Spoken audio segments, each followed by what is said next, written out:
Hi there, everybody. Well, we're now in 2010, which means it's 9 days to go, 8 days to go, 9 days, 8, a few days to go. Anyway, let's have a look at what happened in 2008.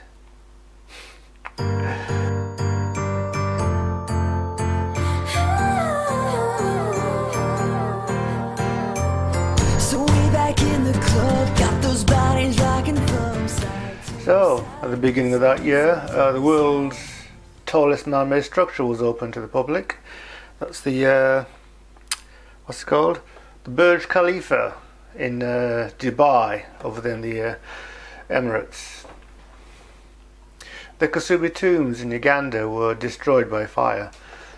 These turned out to be the Uganda's only World Heritage Site, and now it's been destroyed. I don't know if I don't remember if I ever went there when I was little. I suppose the parents can tell me. Julia Gillard became the first female Prime Minister of Australia that year.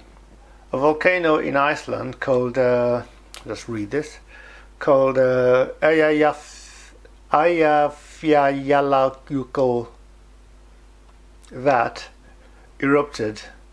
A volcano in Iceland erupted called Eyjafjallajökull. Eyjafjallajökull, etc. erupted in Iceland, sending volcanic ash all over Europe, and thus preventing airplanes from flying. So 6 days it was Britain and Europe was a no-fly zone because of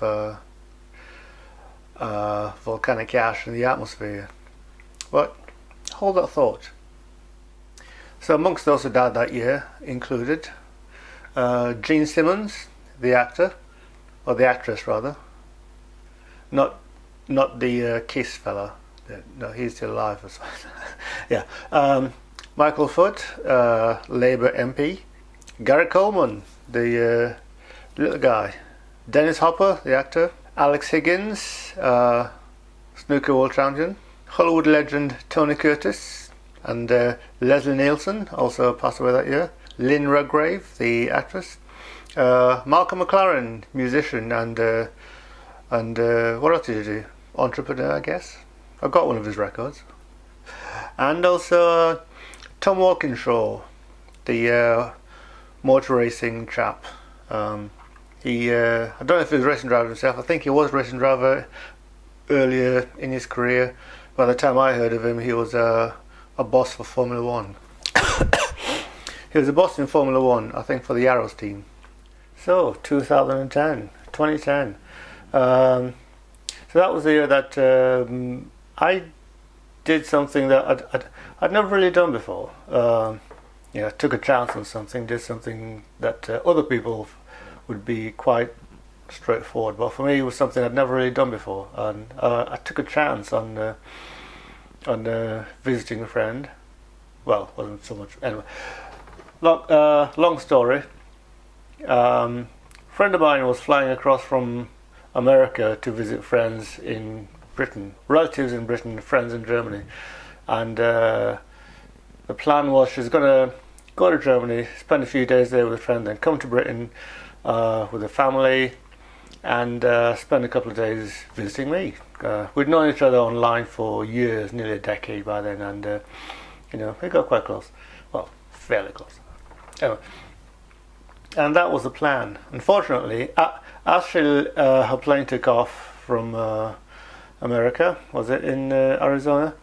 That volcano, Eyjafjallajökull, or whatever it's called, erupted, covering Europe, northern Europe, with volcanic ash. And why that's dangerous is because when volcanic ash goes into a jet engine, it tends to the burning bits in jet engines are really, really hot, and the volcanic ash can melt, turns into some sort of like goo, like syrup, molten syrup in the turny bits, causing them to seize up, which means that the engines will like stop working.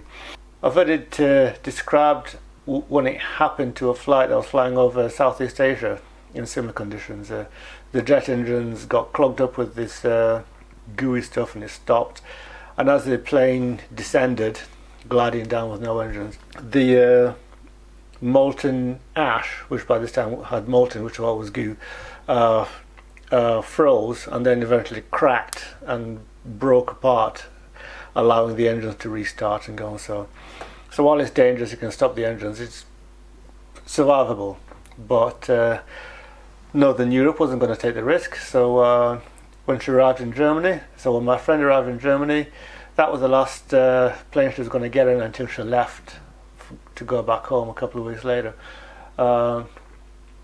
And so she was stuck in Europe for an extra 3 or 4 days, and so she had to cancel visiting me.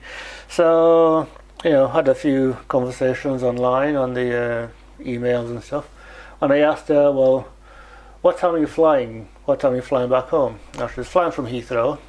She told me what time she was flying, what airline she was flying, and so I don't think I told her I was going to do this, but the night before she was due to fly, I think she was flying Sunday morning, something, I think boarding somewhere 8 o'clock, 7 o'clock in the morning, and had to be checking about 6:30, something like that. And so I on Saturday afternoon, I went online, bought a ticket for National Express to Heathrow, returning, going there overnight and returning a few hours later from London, and got on the bus. So I left here something like 7 o'clock, 8 o'clock in the evening. I got to London about 2 hours earlier than expected, so I was at Victoria Cross Station waiting for the coach to go to Heathrow Airport. So I was there for about a couple of hours, and it was quite cold because at night, but that wasn't a problem. And so got on the coach, arrived at the airport, found my way to the gate that she's departing from. I had to ask somebody which gate, I think it was American Airlines, but no, I think that's what it was.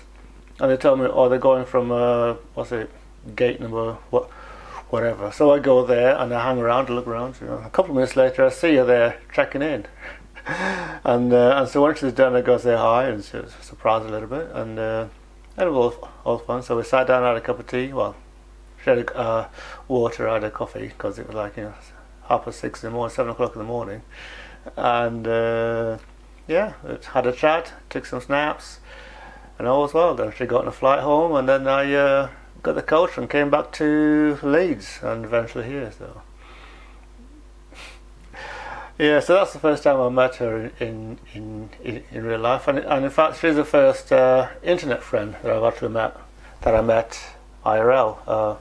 I've met a couple more, but most of the people that I've met on the internet are still only on the net. So that was me in 2010. That's my story from 2010 anyway. And 42, a good age. So well, and with that I shall see you all tomorrow.